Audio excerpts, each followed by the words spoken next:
Hey guys, so kind of burned my hand a little cooking. So if you notice me holding my hand weird, it's because it's hurting a little bit. But here's a little update. I realize it's been a while, so what's up, guys? 2 videos this year. So yeah, this is my second video. Let's talk about what's been going on. First of all, hope you guys are all doing well.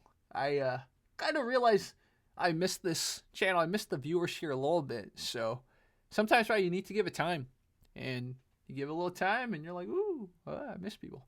So if you've been following my journey from last video update, however many months ago, I don't remember, but I started doing semen retention, and I'm still on that journey, and it's been a very crazy journey, man. First of all, I never thought I could go this long, and there's been so many ups and downs, and there's something for any of you who've ever done semen retention or no FAP or whatever. There's something called your shadow. I think you have to face these uncomfortable things. It starts coming out as either your brain's building new neuroplasticity or it's repairing itself, whatever the F it's doing.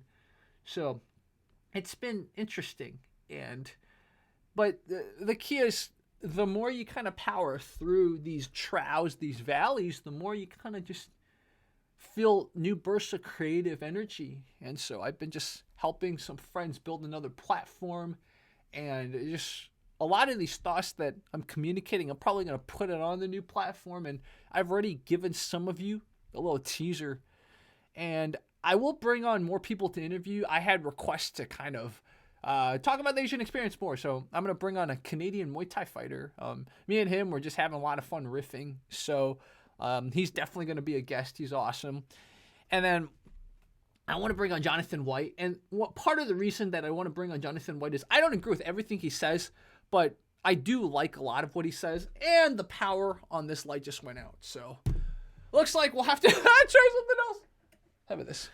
Yeah, so I don't agree with Jonathan White on everything. Oh, man. Oh, this light. Anyways, but it would be kind of, I don't even feel like debating him, but it'd be kind of just good to discuss things with him. And part of the cool thing about this whole journey is that, so there's a concept, if those of you are learning to channel your sexual energy in a different way than like expelling it, there's a concept called microcosmic orbit. So what your microcosmic orbit basically is, it's a bunch of little connection points. So you can channel the sexual energy upwards and around, or you can go backwards and around. So the energy's not getting stuck down there in your pubic area. So for a while that was working, and I was channeling my sexual energy, and I was doing a lot of cosmic, microcosmic orbit meditations. But then eventually what would end up happening was there'd always be a point where the microcosmic orbit would get stuck. It seemed to always get stuck in my heart center. And so that was one of those moments where it's like, okay, this could be indicative of something more, maybe some suppressed emotion I'm dealing with or something, or just things from my past I don't want to face. So that's when I kind of took a step back to kind of a lot of these meditation practices. And then I started looking up other meditation practices. There's a really cool one called Deep Earth Pulsing that I like more because it involves a lot of groundedness. So if this is sounding like gibberish to everyone, I will explain or do more videos on this, kind of more intro videos, and I'm going to put this on one of the websites I've been developing. So where was I? What was I trying to get out of this? Oh, yeah. So I'm going to sound like a conservative. I'm sounding like a prude here, but I'm going to say it anyways. So once I realized that, okay, why was it that every day I felt like I had to channel my sexual energy? Like, why is there such a surplus of sexual energy? So then I started really examining just my surroundings. And I live in a place that just, you walk out and there's 20 models. Just, you walk 10 minutes, you can probably see 20 models. And I realized that's just not healthy for the dopamine centers in the brain. And so in a very weird way, it's like, it's turned me into like the perfect person that doesn't gaze. Like I'm very mindful with what I look at.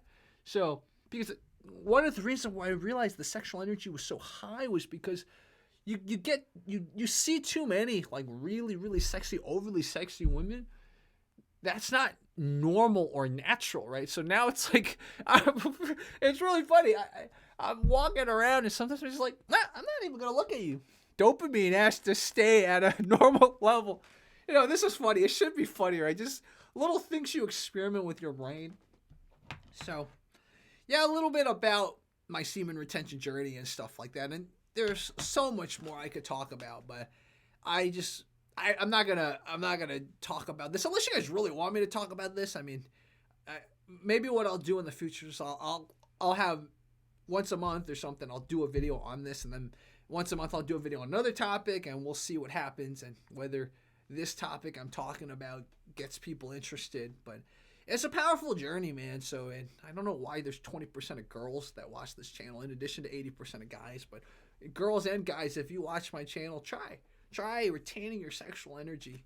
I used to call it semen retention, and then I realized girls should do it too. Sexual energy retention. Just learn to channel the sexual energy to something, right?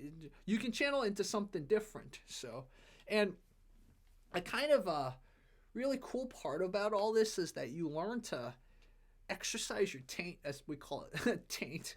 But you learn your pelvic floor, right? You learn to be more sensitive to your pelvic floor, to all your sex organs, etc. And it's just a new awareness to parts of your body. So, yeah, that's kind of my journey right now, and it's going great. I mean, I still feel very inspired artistically. The lockdown's been kind of getting to me. That's the thing. Like, I was doing so well for a while, but the lockdown finally is starting to get to me. And, it's no judgment, right? It's been quite a long time.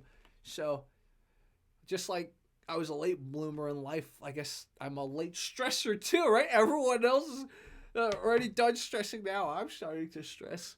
But, so, okay, anyways, this is enough of an update. I thought I had more to say, but at the end of the day, I think my life is very inspired, but it's also pretty mundane. I mean, I do go to the beach every day because I live right near the beach, so this color temperature's not right, but I'm really tan, so you can't see it because this color temperature's very orange, so you can't see that I'm tan, but still very tan, and gonna continue staying very tan, just getting my vitamin D levels up, and yeah, that's it, man. So we'll talk again soon, guys.